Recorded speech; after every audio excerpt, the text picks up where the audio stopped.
Earlier, you heard Iris talk about the principles of Unitarian Universalism. We get a chance to review them in responsive reading 594.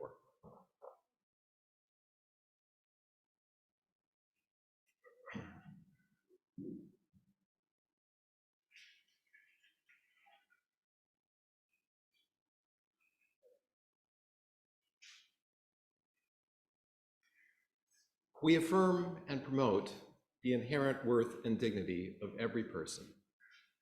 We believe that each and every person is important. We affirm and promote justice, equity, and compassion in human relations. We believe that all people should be treated fairly. We affirm and promote acceptance of one another and encouragement to spiritual growth. We believe that our churches are places for all people to accept and where we keep on learning together. We affirm and promote a free and responsible search for truth and meaning. We believe that each person must be free to search for what is true and right in life. We affirm and promote the right of conscience and the use of the democratic process. We believe that all people should have a voice and vote about the things that concern them. We affirm and promote the goal of world community with peace, liberty, and justice for all. We believe that we should work for a peaceful, fair, and free world. We affirm and promote respect for the interdependent web of all existence of which we are a part. We believe that we should care for our planet Earth.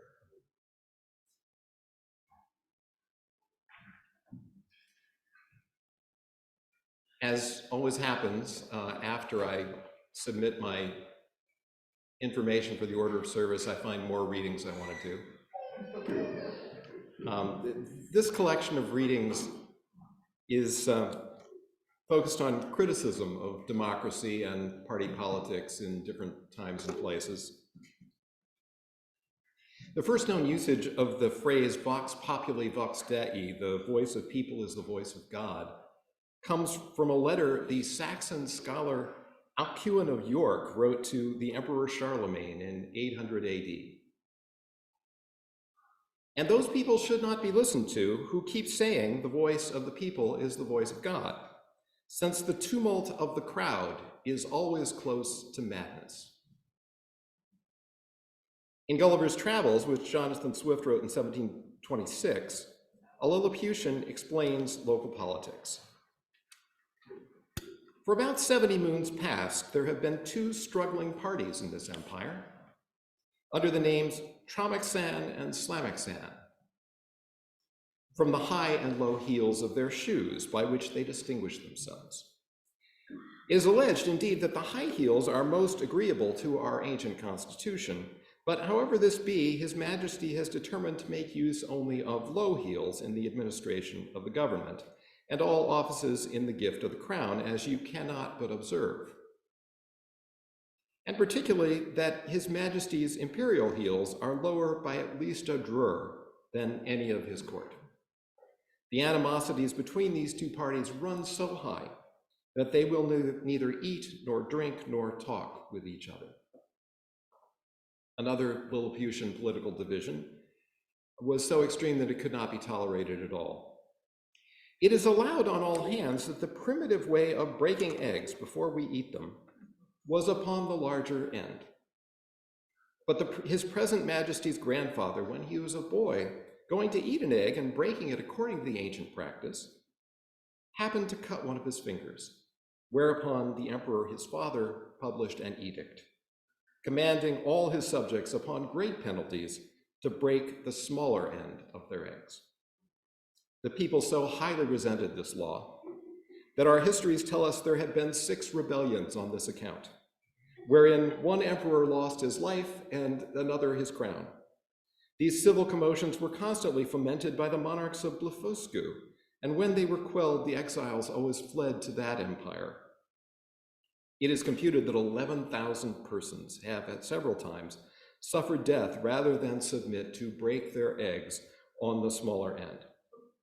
Many hundred large volumes have been published upon this controversy, but the books of the big Endians have long been forbidden, and the whole party rendered incapable by law of holding employments. Around the turn of the 20th century, journalist Lincoln Steffens toured America's largest cities and described the corruption of their political machines in articles that got reprinted in his 1904 book, The Shame of the Cities. When I set out on my travels, an honest New Yorker told me honestly that I would find that the Irish, the Catholic Irish, were at the bottom of it all everywhere. The first city I went to was St. Louis, a German city. The next was Minneapolis, a Scandinavian city, with a leadership of New Englanders. Then came Pittsburgh, Scotch Presbyterian, and that was what my New York friend was. But they are all foreign populations, I heard. The next city was Philadelphia, the purest American community of all, and the most hopeless. Steffens concluded that the corruption problem wasn't the fault of any particular group, and he didn't even blame the politicians, who he saw as just businessmen of a sort. The problem he came to conclude was the voters. If we would vote en masse on the more promising ticket, or if the two were equally bad, would throw out the party that is in and wait until the next election and then throw out the other party that is in, then I say the commercial politician would feel a demand for good government and he would supply it. But the electorate wouldn't do that, leading Steffens to this conclusion. The misgovernment of the American people is misgovernment by the American people.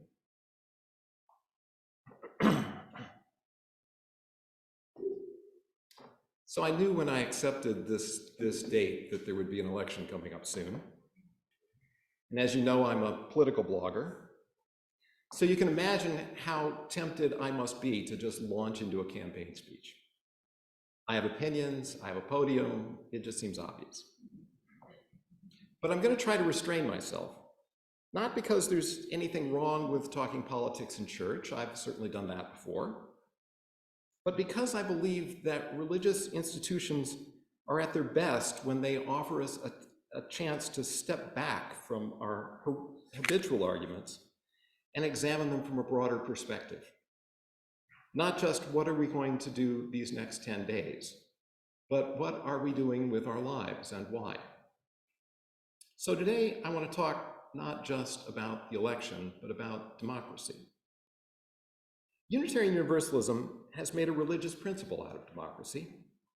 Our fifth principle commits us to the right of conscience and the use of the democratic process within our congregations and in society at large. The responsive reading we just did elaborated on that. We believe that all people should have a voice and a vote about the things which concern them. Such a principle may not be unique among religions. In the opening words, you heard that even some Muslims would agree with it, but it is unusual. Most American Christian churches make at least some claim to patriotism, so around the 4th of July, their ministers may praise our democratic system of government. But most of them see democracy at best as a very human institution, far inferior to living under God's direct supervision.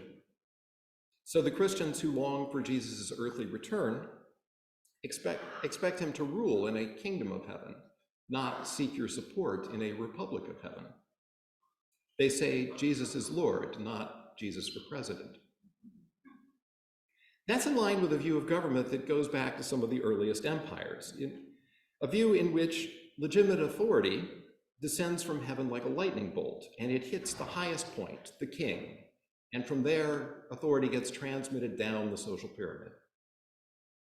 St. Paul, a Roman citizen, wrote, "Let everyone be subject to the governing authorities, for there is no authority except that which God has established."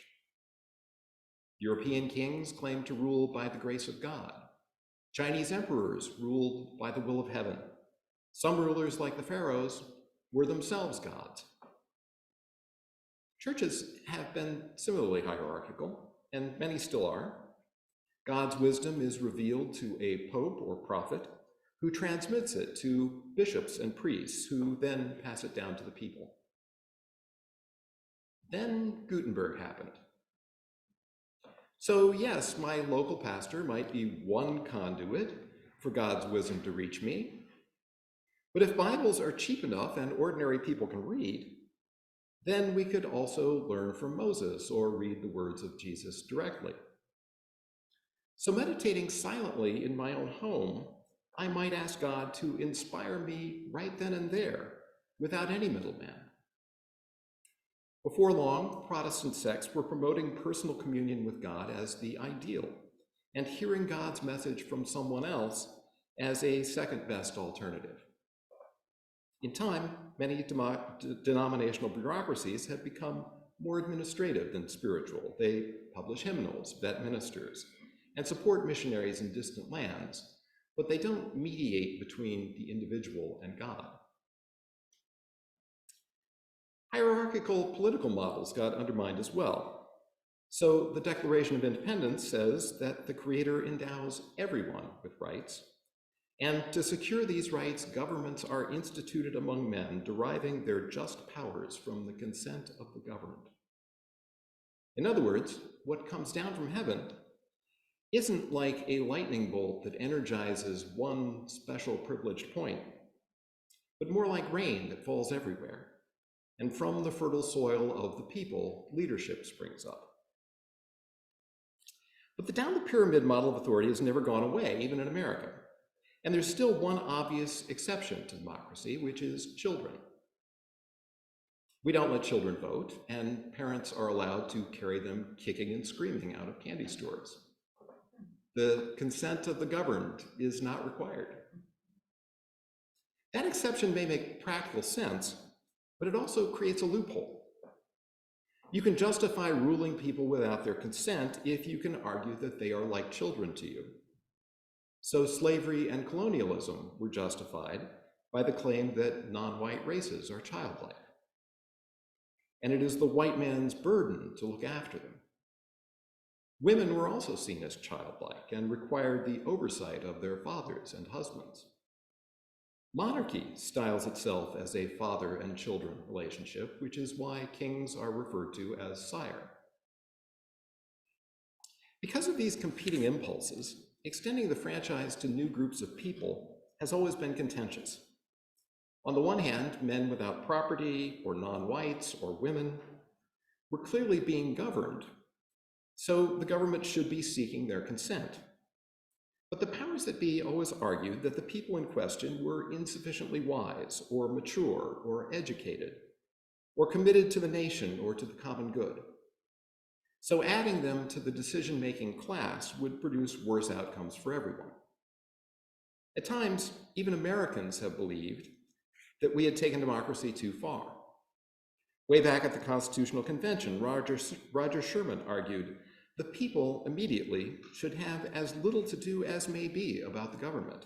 They lack information and are constantly liable to be misled. Smithsonian curator John Grinspan's recent book, The Age of Acrimony, describes the late 1800s as a time of crisis and self-doubt for American democracy, full of riots, assassinations, lynchings, corruption, and elections with dubious result. One author he cites from that era is Francis Parkman, a historian so distinguished that the Society of American Historians still awards the Parkman Prize each year to the best history book of the year. In 1878, not long after the disputed presidential election of 1876 had to be decided by a congressional commission, Parkman wrote an essay called The Failure of Universal Suffrage.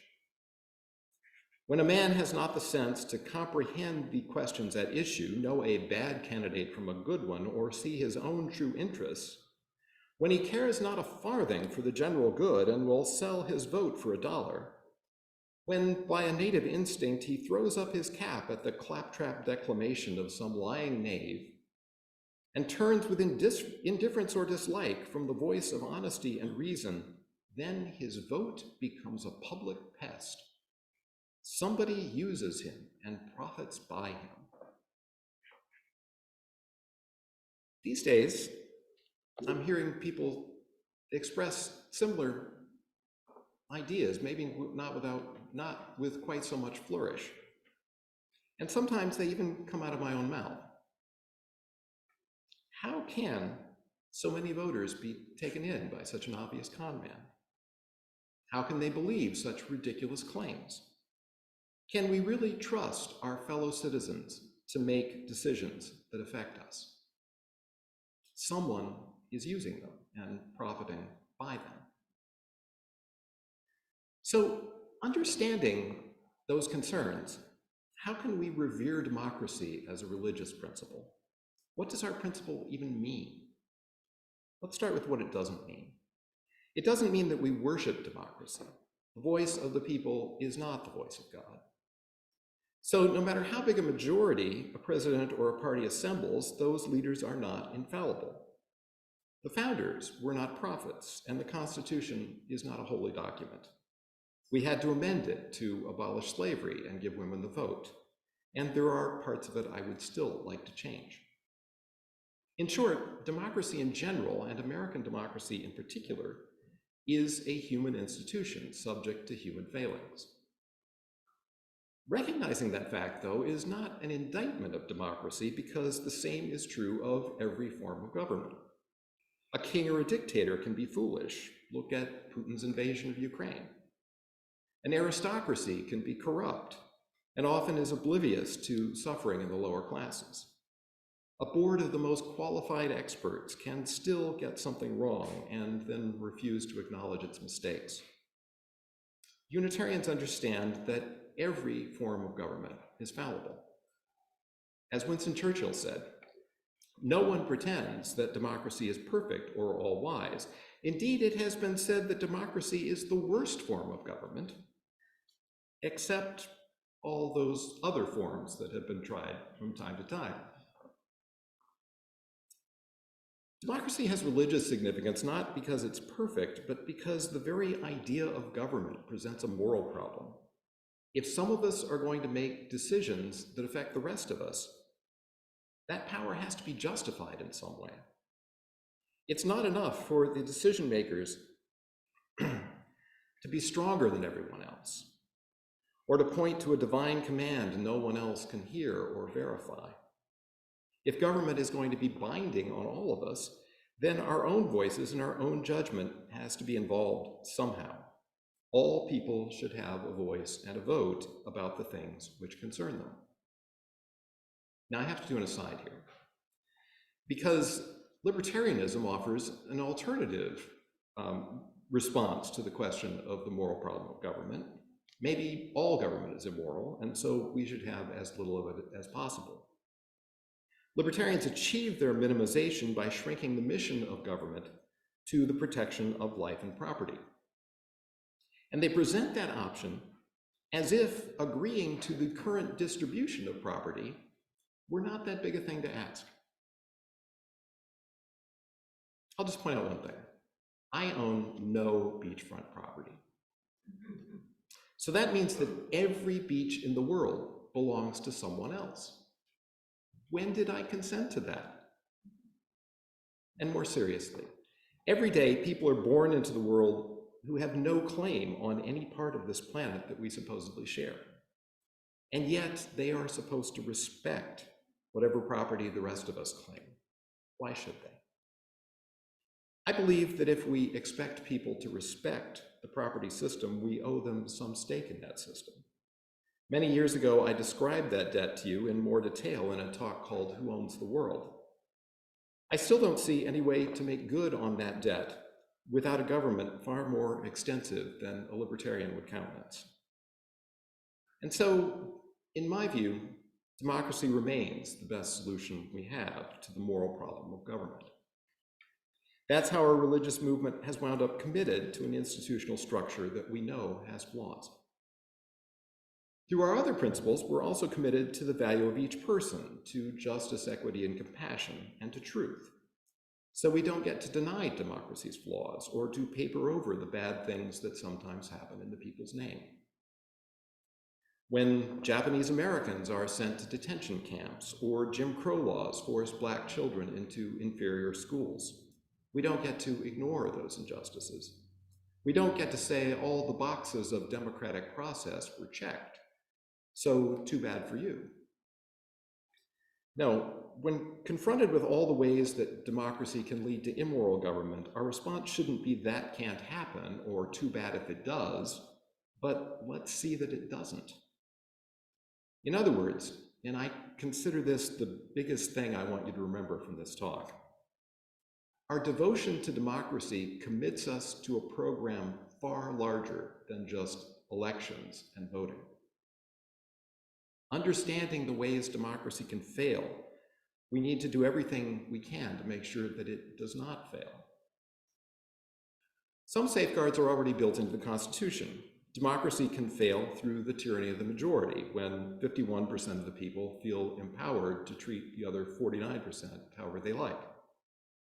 The founders anticipated that problem, so the Constitution limits the powers of government, and the Bill of Rights, at least on paper, protects the smallest minority of all, the individual.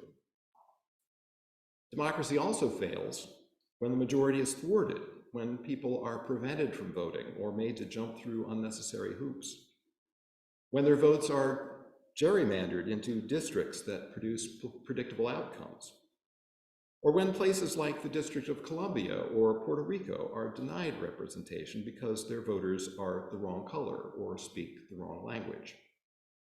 Those are not just political issues, they are moral issues. Democracy fails when large numbers of people feel that they have no stake in the system and see no chance to better their lot in life. So let's see that everyone gets a stake and a chance. Democracy fails if the people are ignorant, the problem Francis Parkman pointed to. So let's see that they aren't. That's how our commitment to democracy turns into a commitment to education, and not just any kind of education. Imagine you lived in a monarchy and someone entrusted you with the education of the next king. Would you be content to fill his head with facts so that he could pass multiple choice tests? Or would you teach the future sovereign to think clearly, to understand what a fact is and what it really means to know something? To tell the difference between truths supported by evidence and patterns that someone points to in the clouds? I think you would. And if the people are to be sovereign, then that's the kind of education we should want for everyone, all of us. Democracy fails when people lose faith that their hopes and fears matter or that anything can be done to address them. We can see that now in our young people, who regularly see students just like themselves gunned down in the halls of schools and are told that nothing can be done. Or when they foresee the potentially devastating effect climate change will have on their future and are told that it's not a priority. So we must not be afraid to envision bold projects. And yet we must also not be afraid to accept achievable compromises rather than doing nothing. We need to take the steps we can while never losing sight of where we need to go. Democracy fails when people become cynical, when they see corruption in high places and think that's just how things are. If we elected someone else, it would be no different. That's what Lincoln Steffens was pointing to in The Shame of the Cities. Officials were corrupt because their voters aimed no higher and thought the best they could hope for was to get a share of the spoils. We see that today when evidence of crimes are presented in prime time, but many voters shrug because they have convinced themselves that the other side commits crimes too. So we must always aim high, refuse to spread accusations we know are false, and never be content to wink at wrongdoing just because our side is the one that benefits. Whether or not our opponents trust us, we need to be trustworthy. And yes, I recognize the temptation to do unto others what we feel has been done to us. But we also need to appreciate that democracy is not a zero-sum game. Every time moral standards slip, the cynics are proven right, and democracy suffers. Finally, and most difficult of all in today's environment, democracy fails when the people divide into tribes. When what matters is not what is true or who has the best plan or what is our best path forward together, But what side are they on? Are they white or black, Christian or Jew, Republican or Democrat? Do they wear their heels high or low, break their eggs on the little side or the big side? I don't mean to trivialize the difference between our political parties, which are real and important. I voted before I left Massachusetts and all for one party. But it's also important that our parties not become like the parties of Lilliput, who will neither eat nor drink nor talk with each other. That doesn't mean that we have to compromise on what is true or false, right or wrong. It doesn't mean saying maybe you're right when we don't really believe that. Or ignoring crimes in high places simply to avoid riling the other side. But it does mean that we need to remember our universalism and refuse to write people off simply because they don't see what we see. We need to hold on to our faith that no one is beyond redemption, and that no matter how stubborn they are or how many times they have been hoodwinked, no one is completely incapable of recognizing truth. Leaders may act in bad faith, but many follow them in good faith, believing what they've been told. The solutions they ask for may be wrong, but the problems they see in their lives may still be real and deserve our compassion. I know how hard it can be to look past the name-calling, trolling, and bullying, to try to understand the genuine disappointments and hurts that fuel that kind of behavior. I'm not always up to that task myself. We all have our limits and must protect ourselves from abuse. But when we close off those connections and harden our boundaries, democracy suffers. In 10 days, we're going to have an election. It's an important election, and as much as anyone, I hope that my side wins. But I also hope that we never lose sight of the longer view, that for democracy to succeed, the people must win, all of us.